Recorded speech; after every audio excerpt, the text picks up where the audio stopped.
Hello दोस्तों, स्वागत है आपका मेरे चैनल पर। आप मेरे चैनल को सब्सक्राइब करें, लाइक करें, शेयर करें। और आज हम लेके आए हैं आपके लिए हिंदी डिक्टेशन 90 शब्द प्रति मिनट के हिसाब से। तो चलो शुरू करते हैं हिंदी डिक्टेशन। शुरू। देश के सबसे सफल कप्तानों में से एक सौरव गांगुली का भारतीय क्रिकेट कंट्रोल बोर्ड का मुखिया होना निस्संदेह स्वागत योग्य कदम है। सौरव ने जब भारतीय टीम की कमान संभाली तब वह उथल-पुथल के दौर से गुजर रही थी। मैच फिक्सिंग से लेकर गुटबाजी के आरोपों से 2-4 भारतीय टीम का मनोबल हिला हुआ था और प्रदर्शन के खेल की विश्वसनीयता संदेह से घेरे में थी। सचिन तेंदुलकर ने कप्तानी छोड़ दी थी। उप कप्तान सौरव को जिम्मेदारी दी गई। नेतृत्व की ललक और गुण दोनों उनमें थे। कुछ ही समय में टीम खोया हुआ विश्वास फिर हासिल करने लगी। देश का सबसे सफल कप्तान कौन है, यह आंकड़ों के पैमाने पर तय नहीं किया जा सकता, लेकिन इतना तय है कि सौरव को ज्यादातर खिलाड़ियों का समर्थन मिला। वह इस सदी की शुरुआत थी और उस समय की टीम इंडिया और आज ही बीसीसीआई के हालात में फर्क ज्यादा नहीं है। संगठन के अंदर ही उठापटक, धन और अधिकारों की ताकत में मदान्ध अधिकारी जोड़ तोड़ में व्यस्त थे। संगठन की चाशनी इतनी मोटी और मीठी हो गई कि हर कोई उससे चिपका रहना चाहता था। तमाम विवादों के दौरान आखिर सुप्रीम कोर्ट ने हस्तक्षेप किया और पूर्व नौकरशाह विनोद राय ने तकरीबन 3 साल पहले जनवरी 2017 में बीसीसीआई की अंतरिम कमान संभाल ली। कई नियम दुरुस्त किए गए।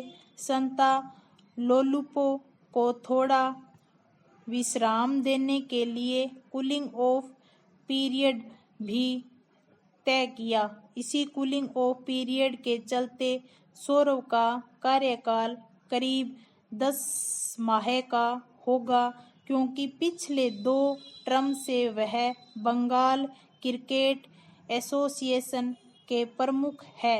सवाल यह उठता है कि क्या इस पद में किसी की रुचि नहीं थी? जो दादा सौरव निर्विरोध चुन लिए जाएंगे। दरअसल अध्यक्ष पद के लिए कवायद लगातार जारी थी। दरवाजे के पीछे चल रही उठापटक में संस्था के पूर्व पदाधिकारी किसी सर्वसम्मत नाम पर आने की कवायद कर रहे थे और साथ ही यह भी सुनिश्चित कर रहे थे कि अगली बार उनकी सरकार दक्षिण की लॉबी ब्रजेश पटेल के लिए लगी थी।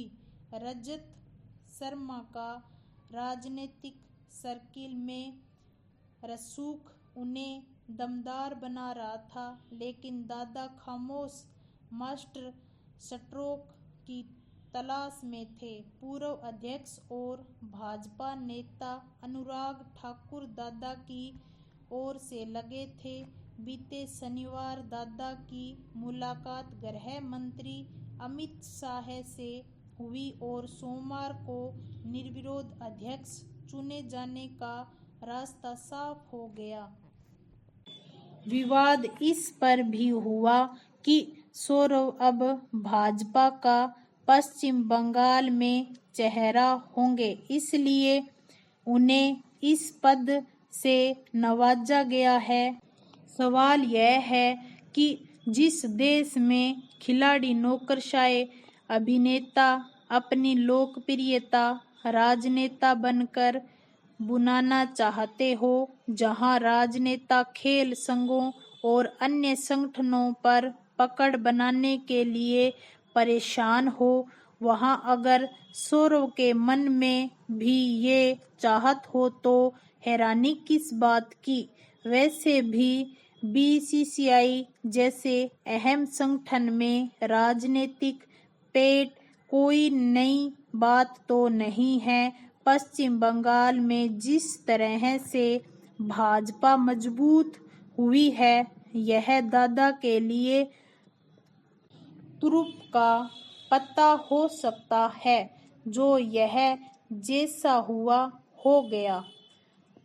सौरव के बीसीसीआई के भावी अध्यक्ष होने से घरेलू क्रिकेट खेलने वाले ऐसे खिलाड़ी जो भारतीय टीम में अपना नाम नहीं लिखवा पाए, काफी खुश है। दरअसल सौरव की पहचान ऐसी शख्सियत के तौर पर है जो जूझने से कतराता नहीं और खिलाड़ियों के लिए भी बहुत कुछ करना चाहता है। सौरव ने भी दो टूक कहा है कि यह उनकी प्राथमिकता होगी। समय कम है, काम ज्यादा। बदलाव के दौर से गुजर रही बीसीसीआई में सौरव सिर्फ 10 महीने में कितना और क्या कर पाएंगे, यह देखना होगा। लेकिन इतना तय है कि उनसे एक नई उम्मीद जगी है। दीपावली पर देश भर में खुशियों का माहौल होगा। अरबों रुपए आतिशबाजी में फूंक दिए जाएंगे। चाइनीज पटाखों का खूब इस्तेमाल होगा। ये पटाखे हमारे लिए कितने घातक है, इसका अंदाज लगाना आसान नहीं है। चाइनीज पटाखे के बदले बड़ी रकम चीन को ही जाने वाली है।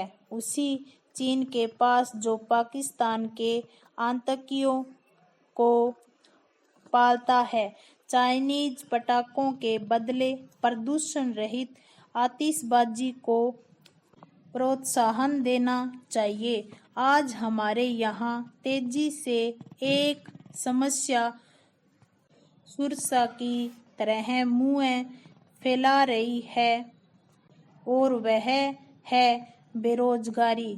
मामूली से वेतन वाली नौकरी के लिए उच्च शिक्षित युवा आवेदन कर रहे हैं। डॉक्टर वह इंजीनियर तक बेरोजगार घूम रहे हैं।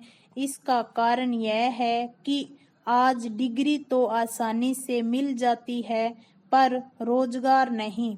जो शिक्षा मिलनी चाहिए वह नहीं मिल पा रही।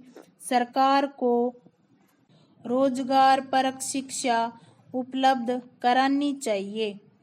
बैंकों में घपले घोटाले के जो किस्से सामने आ रहे हैं, वे निश्चित ही चौंकाने वाले हैं। जो लोग चालाक किस्म के होते हैं, वे बैंकों में सांठ-गांठ कर बड़ी रकम का कर्ज ले लेते हैं और मौका पड़ने पर खुद को दिवालिया घोषित कर देते हैं।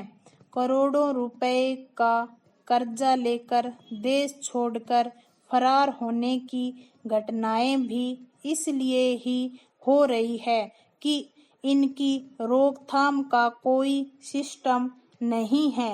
वही जरूरतमंद को बैंकों से कर्ज मिल नहीं पाता।